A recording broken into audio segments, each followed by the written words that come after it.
Welcome, everybody, to the Aravosis Report. John Aravosis here to talk to you about the latest news from Ukraine. Let me get the TikTokers going here on my iPad. And as always, take a minute to introduce yourselves, where you are from, if you would. While I get TikTok going here. And we'll do that. We usually like to take a minute just for people to say hello and shout out where you are, because it's kind of a nice way to, I don't know, just to show people sort of the diversity of folks around the world. Hello, TikTokers. Like I said, we'll wait a quick second for the TikTokers to arrive as well. Maybe I'm going to sneeze in the meantime. Hard to say. Kind of feels like it. Think so. Maybe not a sneeze. Almost a sneeze. Hello, TikTokers and YouTubers and Twitchers and LinkedIn and Twitter, and I'm forgetting who else. Somebody else I'm forgetting there. Oh my, and a runny nose. Walking the dogs today. Hello, guys. Hello, everybody. So TikTokers as well, if you guys want to just introduce yourselves and say where you are from. I think it's, hey, Juan. I have been to Colombia. Me gustó mucho. Just to kind of give people a little sense of where you guys are. And then when the TikTok numbers get up to around 700, I will start the show. That's my usual way to do this. Indiana, UK, Scotland. What else we got? Canada, of course. Indiana, Lviv. Oh, hey, Lviv. Good to see you guys. Somebody from Western Ukraine. Lovely. Utah, UK, South Jersey, Mandabear, Birmingham. All right, I'll get rolling here. So, hey, everybody. I am John Aravosis. Thanks for joining us today. This is the Aravosis Report, my daily show where we talk about the latest news from Ukraine. The way it works is for about the first half hour or so, maybe a little shorter today. There isn't as much news today. I will go over the news that I think matters. Thank you, Benji, for that. I'll go over the news that I think matters. And then the second half of the show, I take your guys' questions and comments as well. Interested in kind of your guys' feedback on what you think is going on with the news. On TikTok, you can submit your questions and comments via the Q&A link that is in my profile. So just go to the profile. You'll see Q&A. That's how you do it. Thank you. Who was that with the hat? Oh, Paramarine. Thank you, Paramarine. And thank you, Elle. Everybody's getting the gifts already on TikTok and on YouTube and etc. Obviously, you can use the comment box at the bottom. I am independent media. I do this for free. I've been doing it since the war broke out. I would appreciate you guys' support with the gifts on TikTok, with YouTube, super chat questions, super stickers, etc. You guys help me pay the bills while I do this, so I appreciate it. Let's dig right in. So the French defense minister paid a visit to Ukraine today, to Kyiv. I would say an important visit. It's kind of funny. I mean, France is in such an odd situation because France has been a good coalition partner in supporting Ukraine. But at the same time, I think President Macron is very interested in... He's very interested in sort of claiming credit for a peace deal. He really wants a Macron peace deal, right? He was the one who kept reaching out to Vladimir Putin, and I think he flew to Moscow and all the phone calls before the war, thinking he was going to convince Putin not to invade. And of course, Putin invaded anyway. Macron has also made some kind of annoying comments in the last few weeks, even the last few months. Thank you, Sniper, and Happy. Happy Beach. Thank you guys for thank you, the family, for the snowfall. It's always troublesome with the French. I will say this. That is why I think it is a big deal that the French defense minister came to Ukraine today, because it's important for him to meet his Ukrainian counterparts. It's important for him to meet with President Zelensky. I've said this before when Zelensky came to Washington about 2 weeks ago. The personal element in diplomacy, in foreign policy, is a big deal. And it's important for leaders from other countries, leaders in Ukraine, to get to know each other on a personal level, because believe it or not, countries do what they're going to do to support their own national interests. That's always the case. So France is going to do what France is going to do to support France. That makes sense. But when there's a personal connection there, it makes it harder to do something that might be the wrong thing. Thank you, Addie, for the hat there. So this is a good deal that the French foreign defense minister, went to Kyiv today. I think it's a good sign. It's a good sign. Kremlin spokesperson today weighed in on the prospect of peace, and as always gave just a ridiculous, thank you, Big King, for the glasses, just a ridiculous statement. What the Kremlin spokesman said today, thank you, Run For, said peace is possible only if Ukraine agrees to Russia's demands to annex Ukrainian territories. Now, Give me a break here. So specifically, Vladimir Putin's spokesperson Dmitry Peskov said that any peace plan should take into account Russia's illegal, he didn't say illegal, of course, illegal annexation of Ukraine's Zaporizhia, Donetsk, Luhansk, and Kherson. So basically what the Russians are saying is all the territories that they've annexed in Ukraine, annexed meaning stolen and claimed to be part of Russia. So we're talking, we already have Crimea in the south that the Russians stole in 2014. This time around, this year, the Russians have stolen Luhansk, Donetsk, Zaporizhia, Kherson, 4 provinces. The Russians are saying that the Ukrainians have to agree to give them all 4 provinces that the Russians invaded, or nope, there's no peace deal. Now, I will also say this is Colonel Mustard's t-shirt. This is another t-shirt I auctioned off, one of the t-shirt maps. I will be signing it at the end of the show for Colonel Mustard and dating it. He won it in an auction, a fundraising auction on my Discord, which is at discord.aravosis.com. But, you know, this is what the Russians do. There's nothing serious about their peace proposals. I will say this, for somebody who's losing, it's very interesting because the Russians are losing. Now, again, the Russians control 18% of Ukrainian territory. So it's not like Ukraine is going to be winning this war any day soon. Even though the Ukrainians are doing better than the Russians right now, it takes a while to get that much territory back, especially because the Russians are digging in.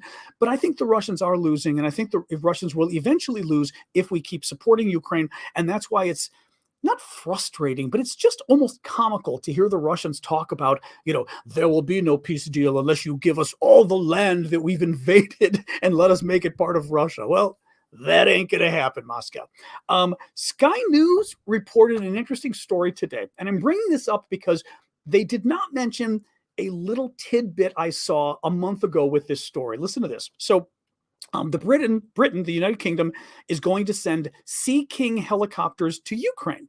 The UK has pledged to send Sea King helicopters to the Ukrainian army as part of its continued support. The British Defense Ministry added the Royal Navy has delivered Sea King training to 10 crews of the armed forces of Ukraine, enhancing their search and rescue capabilities. Now, listen to this, though, okay? These are not just boring helicopters. These are helicopters that the Ukrainians have been trained to do search and rescue, so they can use the helicopters to find, you know, men lost at sea, or I assume men lost on land, whatever. Lost at sea is more what it is. Well, when I read this story a month and a half ago, it threw in the fact that, okay, sure, the Brits are training the Ukrainians for search and rescue at sea. The search part of it was also how to find submarines. These helicopters are being, it looks like, according to some of the defense experts, that this is a cute way that the Brits are actually giving the Ukrainians a rather interesting offensive capability to hunt Russian submarines and to attack Russian submarines. So kudos to the Brits, because this is actually a really good development. I mean, it's nice that they're search and rescue anyway, which basically means, you know, somebody gets lost at sea and you can find them, but pretty freaking cool. Now, this Sky News story does not mention the issue about finding the submarines. This was a story that I read about a month ago, maybe 6 weeks ago, when one of the military experts jumped in and said, you know, there's something else you can do with those submarines. It's so brilliant of the Brits to be doing that. Just a quick reset here. I am John Aravosis. Thank you for joining the show today. This is the Aravosis Report. This is my daily show where I go over the latest news from Ukraine. And then for the second half of the show, or longer, depending how much news there is today, I take your guys' questions, but also take your guys' comments. I'm happy to have you guys weigh in as well as to what you think of these different stories. On TikTok, feel free to use the Q&A link in my profile to submit your questions. I mean, you can use the screen here, but they kind of scroll by quickly. Thank you, Louis, for that. And on YouTube, etc., use the comment box at the bottom. Please do keep the gifts coming. The gifts support my work. I am doing this full time, and I am doing it for free. So you guys pay my bills, so I appreciate it. And please do follow me as well on all the services. And also, I've got a Patreon. I always like to throw this in. I do have a Patreon set up, patreon.com/Aravosis. If you have been following me for several months and you like my work and you can afford, you know, even $5 a month. Thank you, Big King, for the glasses there. And who is that? Oh, and Pretzel Guy for the confetti. If you guys can afford $5 a month to chip in to support my work, I would appreciate it. It helps me to know how much is coming in, because then I can obviously budget better. So I'd appreciate that. It's patreon.com/Aravosis. Now, Sky News had another interesting story today, that I wanted to tell you about. Thank you, Deborah, for the Galaxy. That's one of my faves. Appreciate that. Sky News had an interesting story about a Russian army lieutenant who is being prosecuted. Thank you, Benji. Prosecuted for refusing to go back and fight in Ukraine, and it looks like he may be the first person to be prosecuted under a new law in Russia. Basically, they had so many men who didn't want to fight that they had to pass a new law saying it was like illegal to basically be a deserter. Now, my guess is this might be because Russia is not officially at war. So if they're not officially at war, are you really a deserter if you're not at war, right? Thank you, John, for the hat there. That's my guess as to what the issue is. So Russia passed a new law a couple of months ago saying that if you basically desert the military, you're going to be prosecuted. Now, I bring up this guy because he's interesting. 27-year-old Dmitry Vasilet claimed he was told, thank you, Inspired Woman, for that, claims he was told that he would only be taking part in military training. Thank you, Big King. He was only be taking part in military training before Russia launched the invasion. Now, this is an interesting story because it goes to what we've been hearing from a lot of the Russian troops, where basically they were lied to coming into the war. The Russians did not tell their own soldiers. The Russians told pretty much nobody in their own military, other than the defense secretary, the defense minister, that they were going to be invading Ukraine. But they also lied to their own troops. And they've even lied to the guys who were recently called up. The recent mobilization, the 300,000 who were called up, which was really more like 200,000, we think, back in September. They lied to a lot of those guys as well. They said, oh, you won't be going to the front, don't worry. And literally within 3 days, with no training, they threw these guys to the front. The front meaning literally where, you're blocking heads with the Ukrainians. Really, really scary stuff. Anyway, listen to this guy. So this guy gets sent the first time, gets pissed off because he's lied to, and says, he says, I think lots of us imagined that it would be just like Crimea, that everything would happen peacefully. At first, I had this unreal feeling as if trapped in a video game or a movie. He claims he refused to return to Ukraine after a 15-day leave of absence. This followed a 5-month deployment. Now, what is interesting, listen to this part. This is a Russian soldier I'm telling you about who refused to be deployed a second time to Ukraine, and he's now being prosecuted in Russia. Listen to what this guy said. This is what's interesting to me. It's just an anecdote, but it's interesting in terms of the thinking of the Russian armed forces. At least one guy. Listen to this. There's no sense in killing people. This won't help anything, but will only multiply suffering and destruction, making the situation worse. We should fight the anger within ourselves instead of the enemy. He added that he is sure he will end up in prison, but said, quote, it's better to go to prison than to betray yourself and your own humanity. Thank you, Tattooed Mom, for that. I just thought that was a really interesting, very soulful, and I would say well thought out sort of comment from a Russian soldier who's willing or not willing to fight. Now, again, it's just one story, but it's interesting, right? In terms of what the thinking might be going on with Russian troops. CNN also had a really interesting video yesterday that I forgot to tell you guys about, but it was one of those videos that come out, or really audio files, really, of Russian troops who get on the phone and they call the family back in Moscow or wherever in Russia. And when they do it, they're listened into by the Ukrainians who then record the conversation, right? Well, this guy is talking to family back home, and he's saying that basically, none of his friends want to fight anymore who are there. A lot of them aren't getting paid. He said, especially once you're injured and disabled, he said, they just stop paying you. He goes, the disability payment you're supposed to get, you're not getting. They pretty much, as soon as you are injured in this war, they wash their hands of you entirely. Again, these are anecdotes, but it's interesting because I guarantee you, as the one thing the Ukrainians have to worry about, I mean, so to speak, is they've lost their friends and their loved ones in this war. What the Russian troops are dealing with thinking and realizing that their own military doesn't even care about them, let alone they're fighting in a country they don't understand. They're fighting in a war they don't understand. They don't know why they're fighting, right? They don't know what the goal is. They were lied to going in. They were told they wouldn't have to fight, at the front. They were told the Ukrainians would welcome them with open arms. I mean, everything about this has been a lie. And they were told it would be over in 3 days. And now, thank you, Cheryl, for that.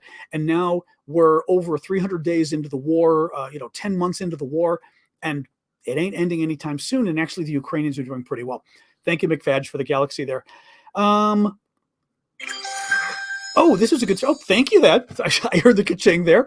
Another interesting Sky News story. This was a video I saw yesterday. Thank you, Chris, for that for the super sticker. Some of you may have seen this yesterday. Thank you, Marcy. If you were following on TikTok or YouTube or any sort of the video, there's a lot of interesting video coverage of the war. There was a man, an elderly man in Russia, who went to a recruitment center near Moscow and basically set the recruitment center on fire just as a Russian police car was coming up. And it was a weird video because basically, and you can tell he's an old man. I mean, he's literally, he ended up being in his 70s, but you can tell he's kind of walking like an old man. It's nighttime. He puts his little bucket down. He gets his little flame. He sets the thing on fire. And then you see like a police car in the different distance. And the best part is he sees the police car in the distance when he's putting the bucket down. Police car is like a block away, turning towards him, ignores the police car, goes, sets the fire on the military recruitment center. Well, the police car comes back and gets him. I finally found the rest of the story today. They are a married couple in their 70s. The man, 70, was caught on film appearing to attempt to set fire to the building. He only managed a small fire before the police arrived. He had doused a rag in gasoline, and placed it on the window frame of the building. He then lit the rag.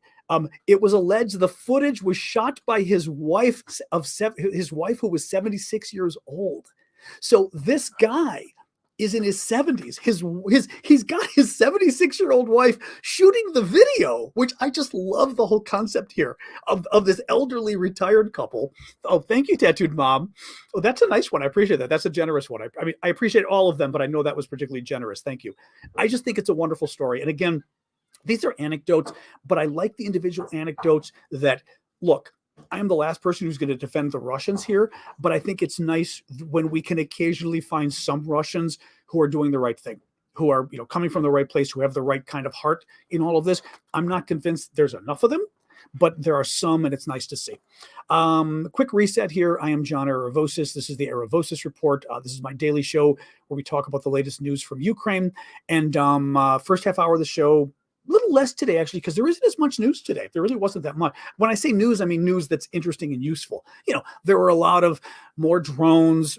The Russians sent at Kherson in the south. They attacked Kharkiv, with mortars and things. I mean, there was a lot of attacks today, but nothing that I would call newsworthy that's any different, really. They were arrested. So, I mean, this just happened, I think, in the last day or two. The video just came out yesterday. So these guys, let's see. But I was going to say, please do keep the gifts coming on TikTok and YouTube, and do follow me on TikTok as well. Finally, before I continue with the news, I do have a Discord set up as well. Any of you who know Discord, if you don't, it's a little confusing. It's kind of a online chat community, but you can go, it's discord.aravosis.com, my last name, Aravosis, discord.aravosis.com. And usually at night, I try to go and hang out there a little bit. Tonight, we'll try. At the end of the show, I think we'll try for maybe 10, 15 minutes to go hang out a little bit so we can go do that. I also have auctions going on right now. The auctions literally just finished, so I've got to set up some auctions again tomorrow, but we have auctions for cool Ukrainian stuff that we've been auctioning off as well. Again, half the proceeds support my work because I'm doing this for free. When I'm doing this for free, I mean I'm doing this full-time for free, so meaning it literally pays my bills, and half of the proceeds were channeling back into Ukrainian humanitarian aid. Next story. This story kind of annoyed me. Listen to this, okay? The Russian arm of Domino's pizza chain. Now, for anybody who doesn't know, Domino's is a well-known American pizza chain, kind of cheap pizza, although they do have some good, their newer pizzas are pretty good. They've got some kind of artisan pizza or handmade, it's called, or something that's actually pretty good. But the standard pizza they make is kind of junky pizza. Domino's is considering whether it should withdraw from Russia. Now, I will say the article, this was, I think, in Sky News, the article, I'll give it credit, did throw in the same sentence. 10 months after the Kremlin launched a war against Ukraine, the franchise behind the 171 Domino's pizza sites in Russia said that it is, quote, evaluating its presence and looking at the impact that sanctions are having on business. Now, that's obnoxious as hell. Domino's is trying to get credit by saying it's evaluating its presence. Now, anybody who's watched the show for a while knows, and this is one of the things also that, I mean, I've worked in Washington for 30 years, that you learn working in politics. Don't give somebody credit for saying, I'm thinking of doing something. That's not, I don't care if you're thinking of doing it, right? I want you to vote for something. I want you to vote against something. I don't want you to think about it. In this case, Domino's is 10 months into the war, right? This is 8 months after most companies have pulled out of Ukraine. I mean, we haven't had anybody drop out of Ukraine in months because there's still some bad companies there, but most companies have pulled out, and Domino's is still going, we're thinking about it 10 months in. You know, Domino's gets a rap in the States as being some place that certainly people on the left were boycotting Domino's years ago because the guy who ran it was a crazy right-winger. And it's just, you know, Domino's is the last place that should be playing games like this because it took them a very long time to sort of get over at least half the country, half the country thinking that they're horrible people. And I got to tell you, they still sound like horrible people. Odessa, which is in southern Ukraine, let me show you, and is still a free town. Odessa, using Colonel Mustard's map here. Odessa, which is right down here, okay, right down on the water, Odessa here, in southern Ukraine.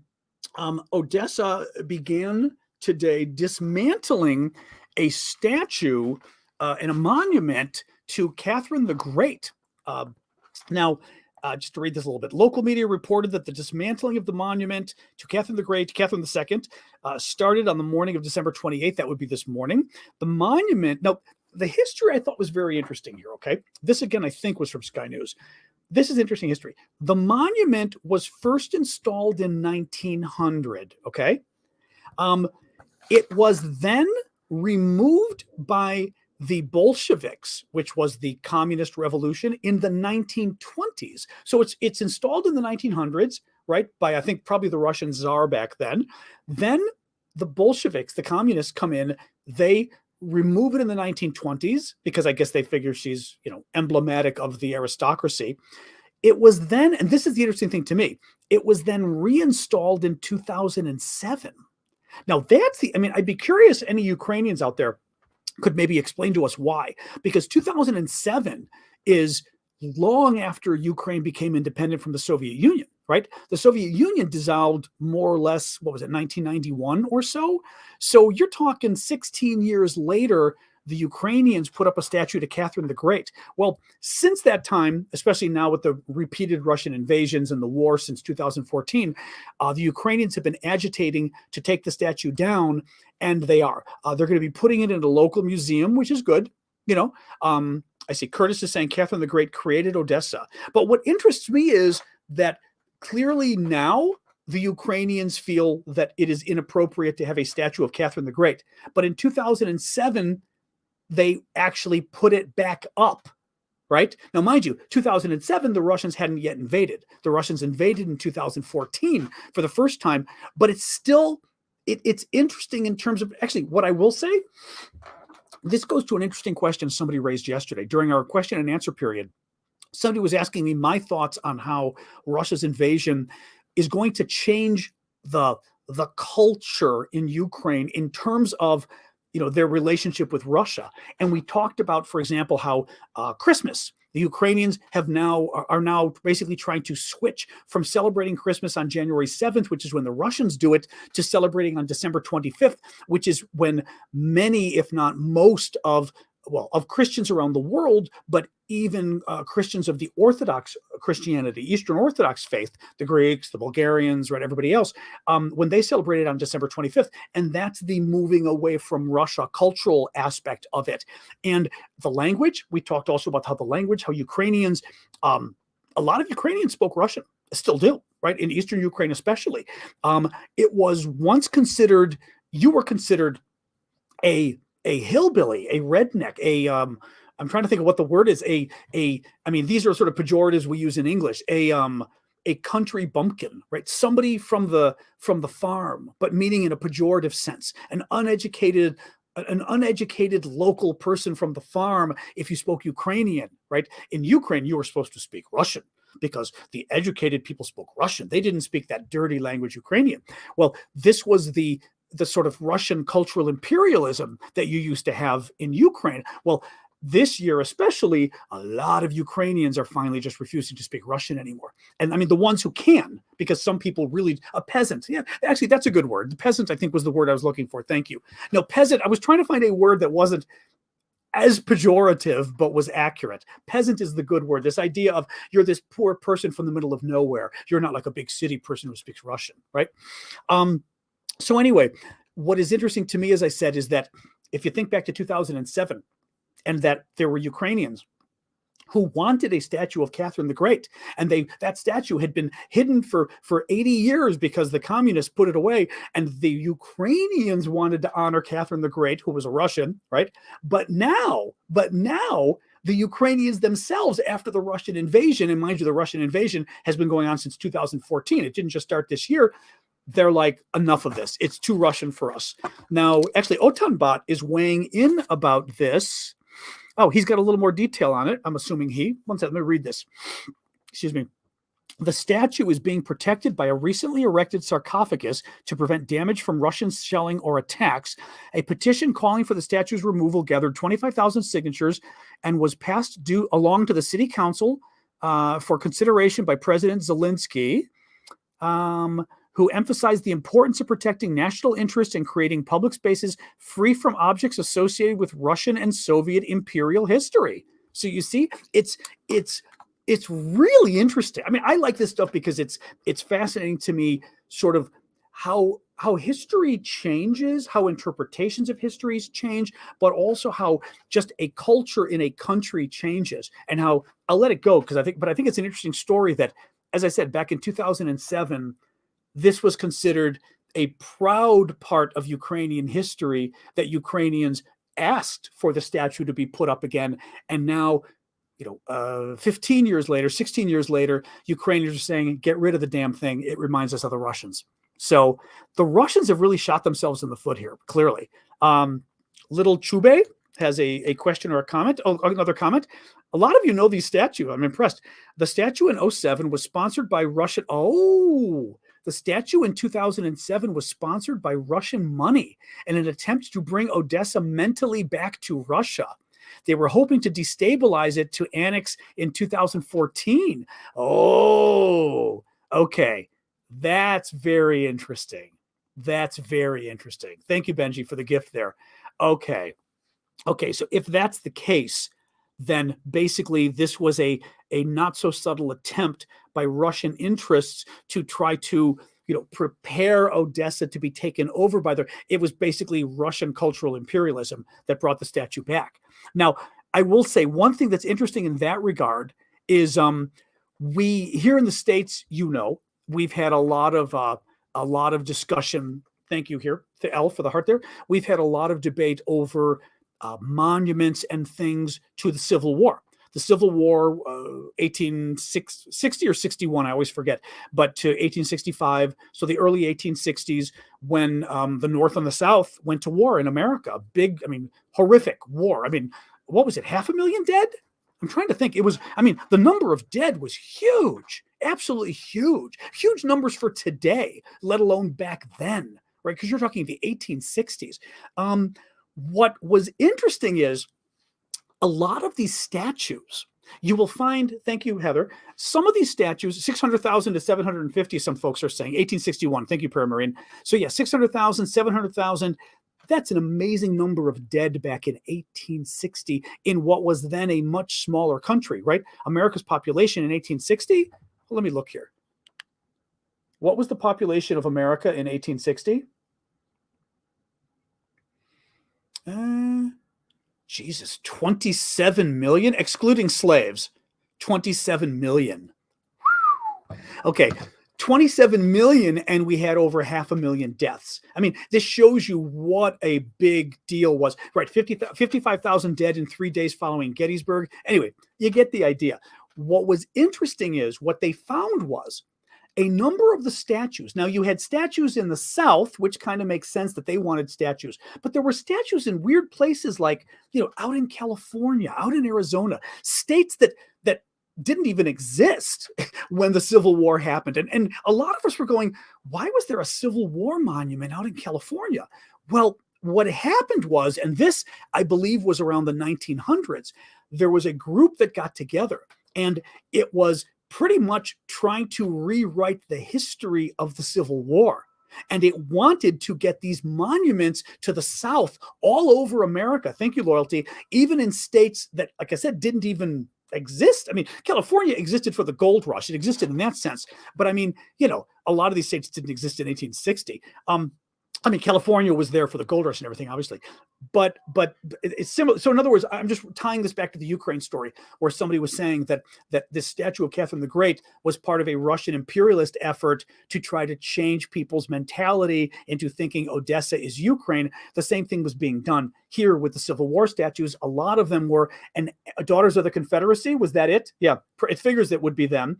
This group got together, raised money, and was building statues and monuments around the country, even in places that didn't have any significant role in the Civil War, because they were just working the wheels of we should honor the Confederacy, we shouldn't demonize it. Very interesting. And I mean, I'm from Chicago. I couldn't care less about the Civil War, in the sense that this whole, it always kind of drives me nuts when people in our country sort of get very don't mock the Confederacy. And I'm like, give me a break. My family was in Greece at the time. I couldn't care less about the Confederacy. Final story here. Russian troops were, this is crazy. This is the last little funny story, and then we'll do the question and answer. Thank you, Annie, for the hat there. Oh, Annie, I just sent a little note to you on TikTok, on the Discord. I think it's you. Yes, it's you.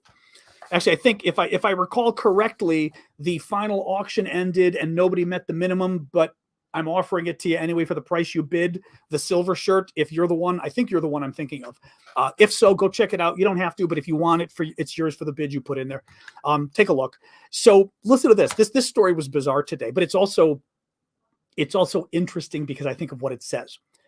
Russian troops who were part of the mobilization drive for the war in Ukraine, so like all these guys that just got drafted in September, they're being offered to have their sperm frozen for free by the Russian government.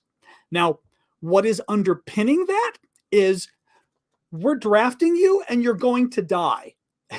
but if you want kids, we're happy to let your wife later on get access to, I mean, how screwy is that? But again, to me, what is so mixed up about this is you are telling people they're going to die, right? You're not telling them, I mean, I'm trying to think, sorry, I'm putting some chapstick on. I'm trying to think of a better, morale booster you could do for folks. Anything would be a better morale booster, but you don't tell them, hey, implicitly, look, I know you're getting drafted. We think you're going to die. Let's freeze your sperm. At least your wife can have kids. It reminds me in I think it was in Star Trek once. There was a wonderful line. It wasn't Star Trek. And it was a wonderful line in, I think it was one of the ones where the Star Trek C comes back or whatever it is. And there was a talk, and I think it was Whoopi Goldberg's character probably, but it was a talk from somebody talking to somebody who was very worried that they were, the battle was hopeless. And the quote was, I've always found people who are convinced they're going to die, meaning in war, usually find a way to make it happen, was the quote. And I realize it's Star Trek and it's not war, but it's stuck in my head as sort of this self-fulfilling prophecy aspect, and the first thing you want to do with troops when they're going to war isn't to say, hey, we think you actually might die. Let's give you some more benefits. I mean, having said that, let me finish with this, and maybe some of the military folks can weigh in. Having said it, as devil's advocate, maybe the argument is if you're getting drafted, you're already worried you're going to die. So maybe this makes them feel better, because it makes them feel like, oh, my wife can still have a child even if I'm gone. My parents can have grandkids. My name will live on. Maybe that's the positive spin on this. It creeps me out. All right, that is it for the news today. What we're going to do next is I will shift over to checking your guys' questions. And one of the things, I guess I'll do a quick reset here. I've got Colonel Mustard's shirt. We'll save that for the very end. I'll sign it at the very end of the show. Also TikTok. We take subscribers on TikTok as well. The TikTok subscribers get a lot of little benefits, but the one main thing that I do with the TikTok subscribers to thank them, the paid subscribers on TikTok, is we do a hangout every weekend for about half hour to an hour, usually Saturday morning, 10 a.m. or so, 10 a.m. Central Time, 10 a.m. Chicago time. And we come and hang out. And I see. Oh, thanks, Annie. I see you. You just messaged me. Thanks, Annie. Appreciate that. We hang out and we chat, but it's only for the people who are the paid subscribers on TikTok. So thank you for that, guys. All right, let me and thank you for the gifts on TikTok. Please keep those coming. Thank you, Dan, for that. I'm just looking here. Some people weighing in. Roger is saying the sperm thing is their way to have soldiers in 18 to 20 years. Government pays, so that's probably the deal. They pay for it. In exchange, the child has to go into the army in adulthood. Couldn't you imagine that being the case? I could totally see that being the case. Yeah, it's just screwed up. It's so screwed up. Yeah, your DNA lives on. All right, let me check here. So for questions on TikTok, feel free to put your questions in the Q&A link in my profile. The rest of you can use the comment box at the bottom. You also can use the comments here too. I don't mind that.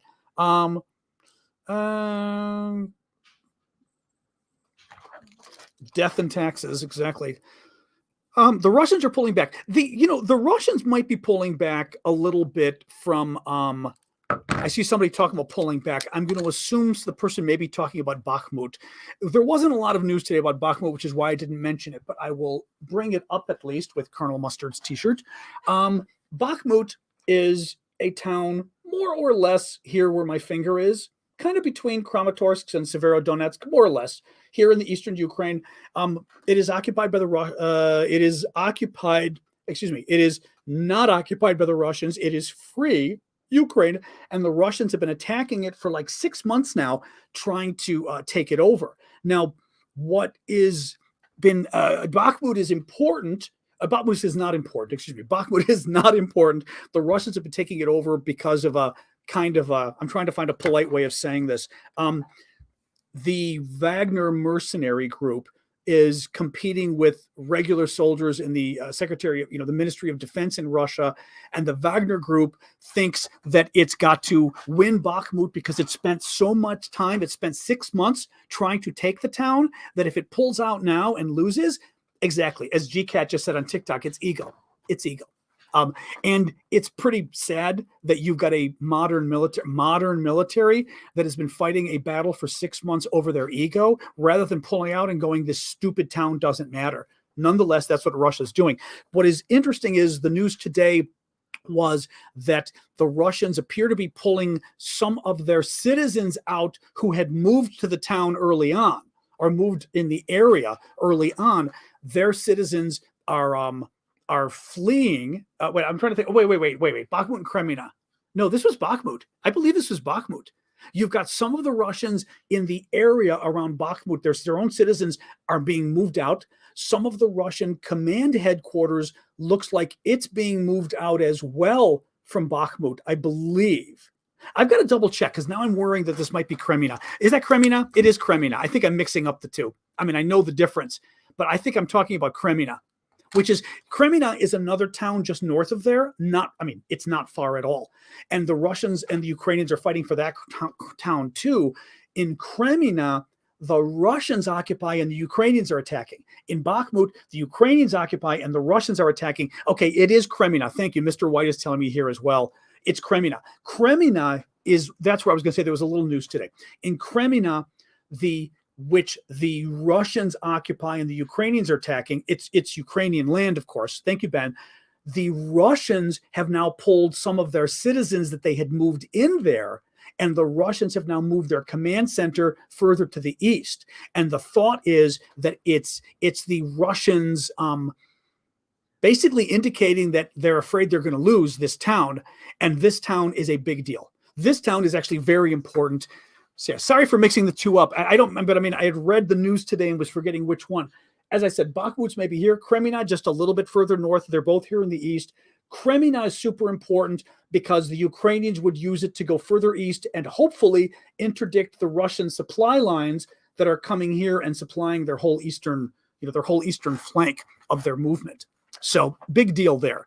All right, sorry, what was there was more going on here. I will hydrate. Shoot, I was looking at something. Oh no, it was Ben's. It was Ben's. Yeah. The Russian embassy in the UK quoted on Twitter Foreign Minister Lavrov saying that the West is encircling Russia and that it could lead to a direct confrontation between nuclear powers. This is that I believe was the BS that Lavrov, it may be the BS that Lavrov said yesterday, the Russian foreign minister. Now, you've got to keep in mind that the Russian embassy in Britain is probably the most virulent embassy they've got. I mean, they're horrific. They're nasty. They're just nasty. The Russians are, I just don't even know where to start with this. It's the same thing every day from them. They're losing. They know they're losing. They're freaking out. They know the only way, they BS all the time. That's pretty much, that's correct, Loyalty. Yeah, they know they're losing. The only way they can win this war is by convincing us to stop supporting Ukraine. That's the only way they can win this war, and they know it. And the way they can get us to stop supporting Ukraine is by constantly talking about, oh, there's going to be war. There's going to be a World War III between NATO and Russia. And if World War III happens, it goes nuclear. I will say this. This is something I blame Biden for from the beginning. And I say this as somebody who I give Biden probably an A- for how he has handled the war. Oops. All right, sorry, my connection was going weird on YouTube like it always does. Biden achieved something that is pretty amazing with this international coalition. And I do give Biden credit for pulling the international coalition together. Somebody had to take the lead to get everybody together, and the U.S. did it. And amazing kudos. And he was able to hold the coalition together, which is amazing as well, okay? You've had a lot of fraying. We've had the German problem. We've had the French problem. Certainly the Hungary and the Turkey problem, right? So the U.S. has been juggling a lot of things.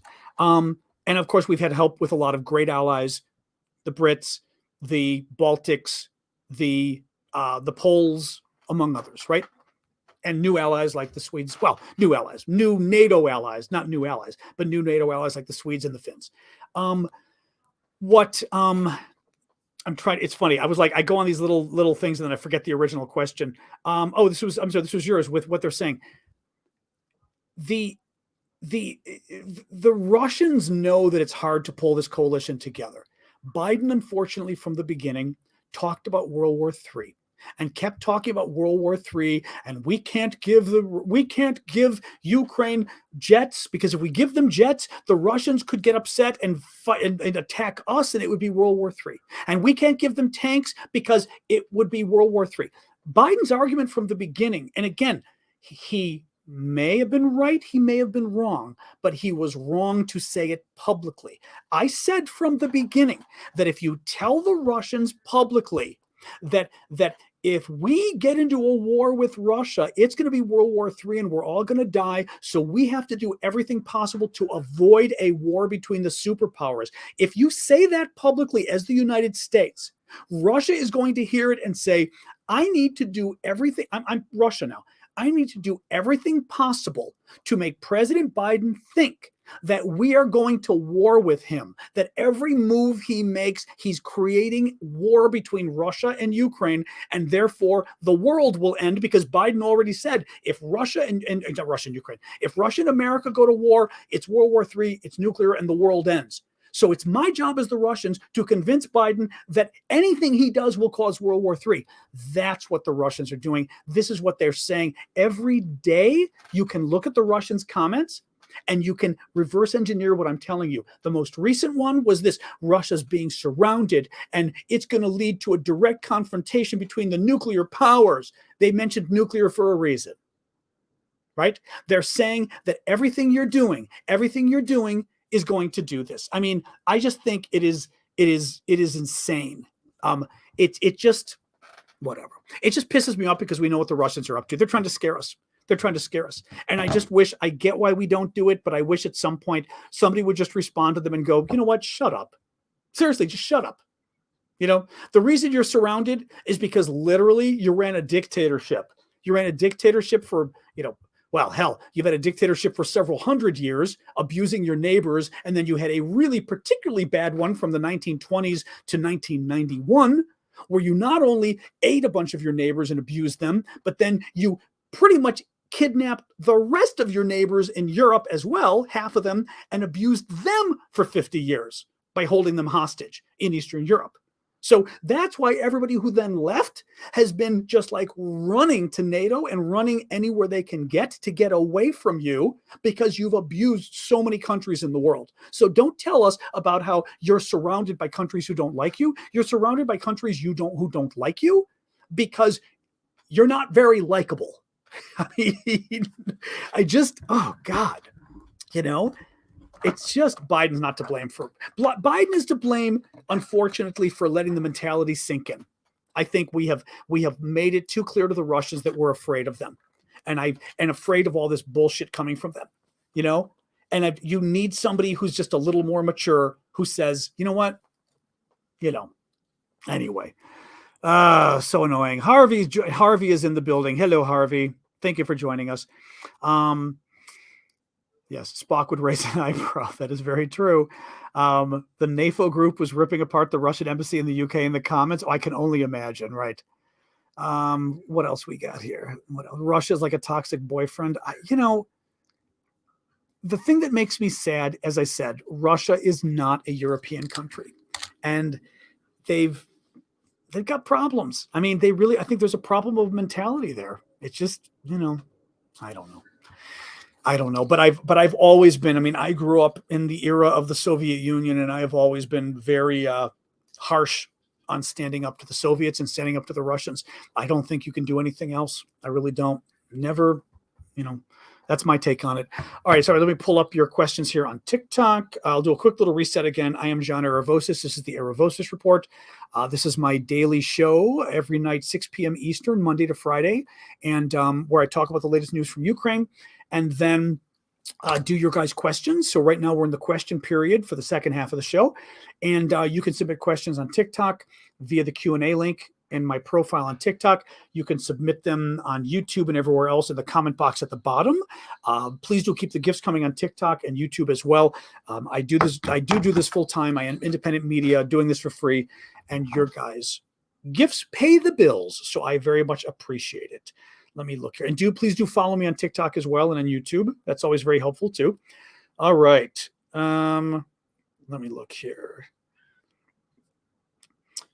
Russia doesn't have enough men. I mean, Russia really doesn't have enough men. And then you've got the problem of, 1 million Russians fled the country, right? Because of this, because they were so freaked out about the mobilization, What would get Russia to pull out completely?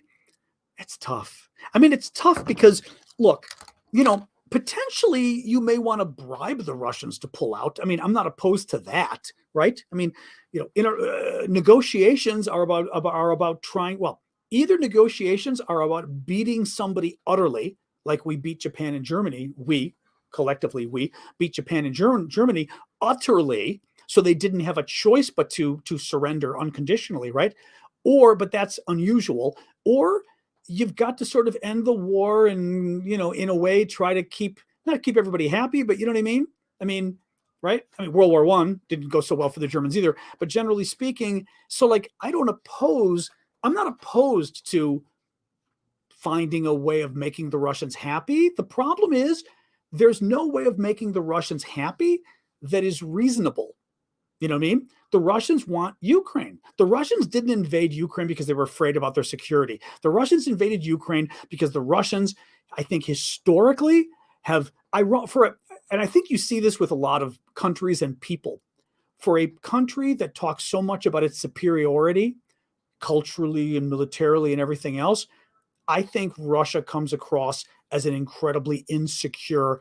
They come across as an insecure narcissist, right? Right? They think so much of themselves, but inside they know none of it's really merited. They may know that none of it's even true, right? So there's an incredible insecurity there. Now, Russia wanted Ukraine because Russia historically thinks Ukraine doesn't exist and it's really Russian anyway. But also there's just that insecurity that Russia has to just keep growing and taking more and more. It's an empire, right? Grab more and more land, more and more buffers to make Russia safe, right? This is also why, I mean, to make it simple, but why Russia was doing what it did in Eastern Europe. It created a wonderful buffer of countries, wonderful, of countries that it basically hijacked and kidnapped, from East Germany on going east. So there was a buffer of protecting Russia from the West, whatever enemy it sees. I don't know. They drive, drive me crazy. More questions. We got a lot of time today. We got another 10 minutes, guys. Putin could just declare Ukraine denazified, claim a brilliant victory, and most Russians would be fine with it. True. Now, the problem, Elise, comes that the war will not end, though, until Russia pulls out of the territories of Ukraine that it took, right? I mean, the Ukrainians, I don't think there's any way for Ukraine to end the war this time around until it gets back these 4 territories, okay? These 4 territories that Russia took this time, okay? There's no way. Crimea, Russia took in 2014. There were negotiations early on when Russia first invaded that the Ukrainians were talking about, well, we could put off the topic of Crimea for 15 years and this kind of thing, right? So there still is a template in terms of a Ukrainian offer, even though it's not on the table anymore, that, Crimea we can figure out, right? But all of these have got to be. I'm saying that I see that as being the Ukrainians wouldn't offer it yet, but I don't see how the Ukrainians could do anything other than demand all 4 of these provinces back 100%. And this is the holdout that maybe in the end, the Ukrainians say, we can put Crimea off. We can put the discussion on Crimea off for a while, maybe. But short of that, I don't see how you do it. I just don't see how you do. So, I mean, my point with Elise saying that with the Russians could just declare victory, the war wouldn't end until Russia pulled out. Now, actually, I would say this, Elise, Putin put himself in a bit of a box because Putin could have pulled out of all of those regions and right, that big swath that's in the southeast there, the south and the southeast, Putin could have pulled out of there and said just what Elise just said. We denazified, we demilitarized. The Ukrainian military is a shell of what it was. Mind you, this is all a lie, right? Because Ukraine now has more and better weapons probably than it had at the beginning of the war. A lot of the weapons it got from Russia, and then a lot of the weapons it got from NATO and the West overall, right? So, it's a lie. But you could still have had the Russians before they annexed those territories in the southeast. Putin could have said, the war is over. We did what we wanted to. We are now pulling out. He could have done it. Once they annexed those territories, an annexation meaning Russia literally declared these territories are now part of Russia, right? These territories that they invaded this year are now part of Russia. Once they did that back in the end of September, early October, I don't think there's any coming back from that. How does Russia turn around and say, oh, just kidding. They're not Russia anymore.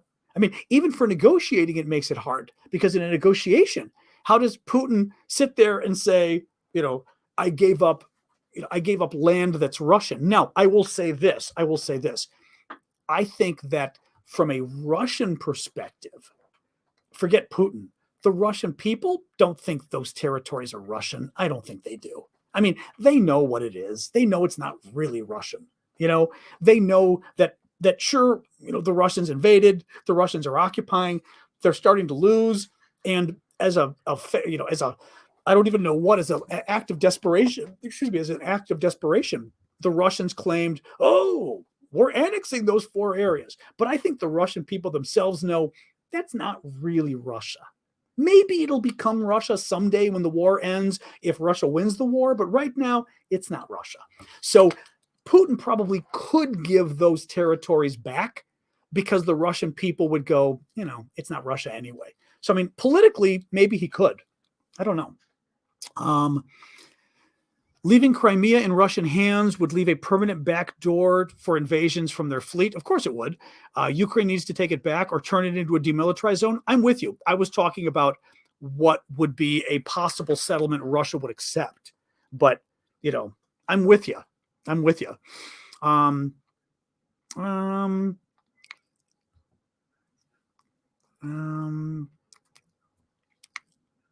Looking here.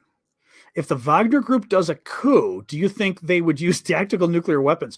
Well, it depends whose tactical nuclear weapons. I don't know whether the Wagner Group has nuclear weapons to start with. I doubt they do. I doubt they do, but who knows? Because they're still working under, the Kremlin controls, probably close to Putin controls the Wagner Group. A coup. Do they have a big enough military to do it? I know the Wagner Group isn't small. Yeah, it doesn't have access. That would be my thought. Yeah. Feiskers is saying they don't have access. They shouldn't. They shouldn't. But, do they have a big enough military to do a coup, the Wagners? Maybe not. I will say what was interesting that I read months ago was the Wagner Group was getting bigger, and it was getting to the point where it could start causing some concerns in Moscow that it was getting a little too powerful, that there was a concern with that. And Prigozhin, who's the oligarch who runs the Wagner Group, certainly has political aspirations. So there is concern about what he's up to. Mind you, in Russia, when you have political aspirations and you get a little too close to the sun, they throw you off a balcony, quite literally. So who knows? Just looking what else we got here. I know the Russians say they're at war with NATO, but I don't know. Fine with me. Again, I think I will say this, if Reagan were in power, Reagan probably would go, yeah, you're right. You're at war with NATO and you're losing. What does that say about you?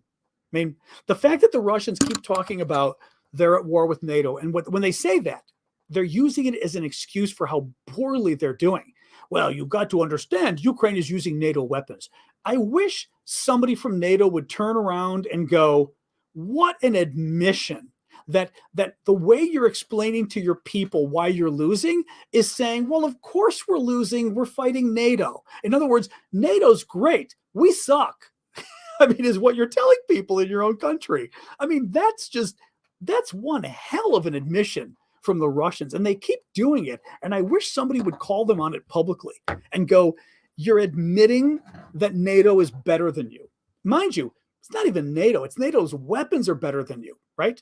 Imagine like an American using those weapons. And it's not even all of NATO's weapons, right? You're not having to deal with NATO's planes. You're not having to deal with NATO's fleet, right? It's boats, it's ships. You're not having to deal with a lot of the NATO weapons. Thank you, Zach, for the hat there.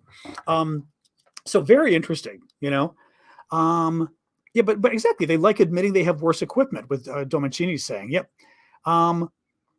Very interesting, right? The NATO, right, Ukraine has had the NATO training. Oh no, Ukraine's been great. Ukraine. No, I will say this too, because it's also not fair to put it this way. A military friend of mine, I've told you guys this before. A military friend of mine told me, maybe a couple months ago now, that he said, yeah, we've helped Ukraine a lot. We've given them a lot of weapons. We've given them a lot of training. Thank you, Kay Fenny. We've given them a lot of training over the last, thank you, Paul, for the super sticker. Over, since 2014, he said, but you know who else we trained a lot? The Afghanis, and the Iraqis. Because we trained them for 20 years. Because the Afghan army collapsed. I know, there's some discussion now. I guess there's a new movie claiming that isn't what happened. But the Afghan army appears to have collapsed. The Iraqi army never really amounted to much of anything. We trained them for 20 years. The Ukrainian army we trained for 8 years. Freaking beat the Russians. I mean, damn. So, you can give all the modern equipment you want. You can give all the training you want. It depends on the military itself, who's getting the weapons and who's doing it. So this is a way for the Russians to diminish the Ukrainians, by saying this, because they want to deny the fact that it's also the Ukrainians who are kicking ass, and they really are.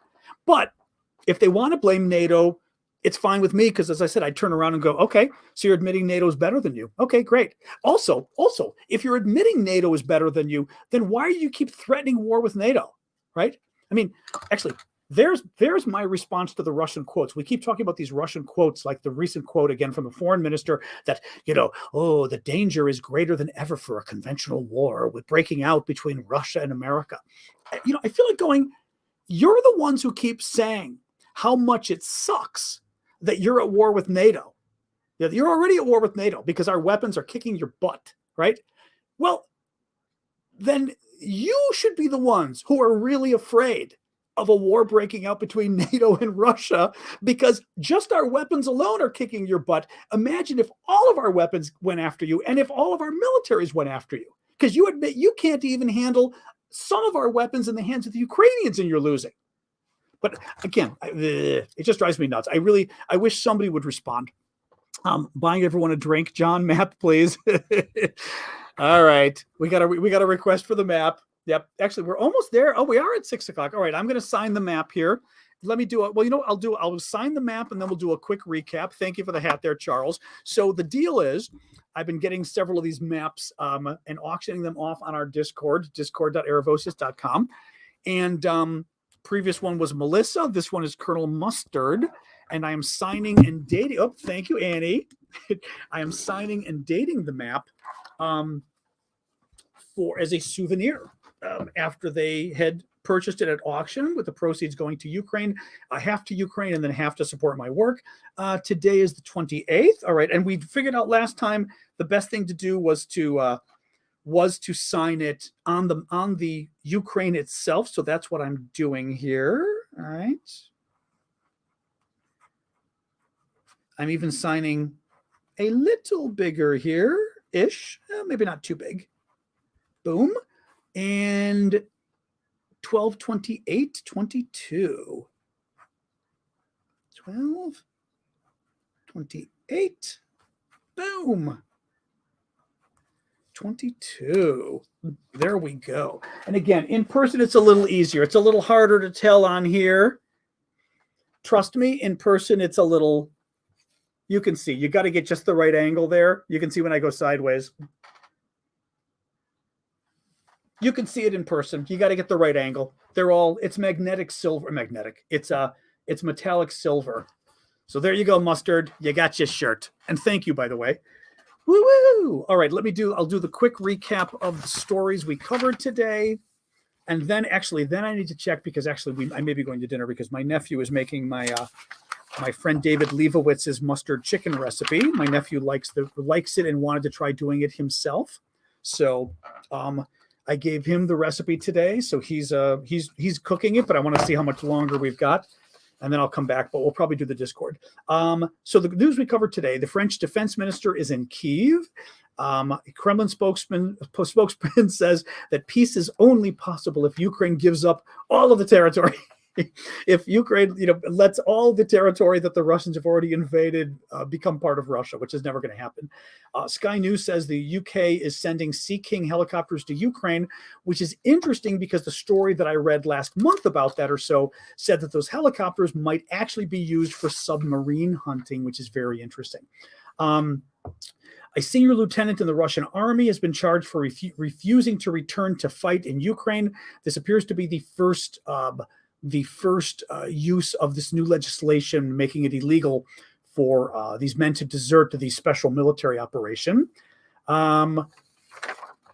A married couple in their 70s set fire to a Russian recruiting office near Moscow, filmed it, but unfortunately some police arrived right as they were doing it, so they were arrested. But there's some pretty great video of it out there of the guy. The guy sees the cop coming, doesn't care, just lights it on fire anyway.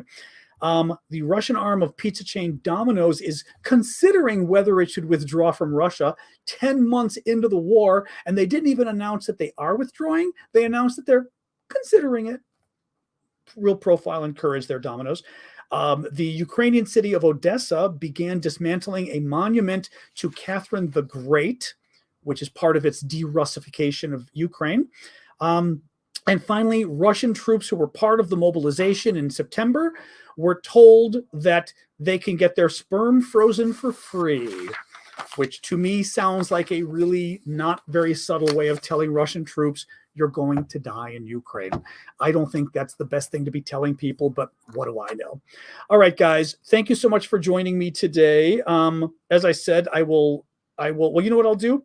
I will hang up on, well, let me go check 1 second and see when the meal is ready, because if the meal isn't for about 15 minutes, we've got time to go to the Discord, okay? Thank you, Paramarine, for the hat. 1 quick second, find out when dinner is, and I'll let you know. You still cooking?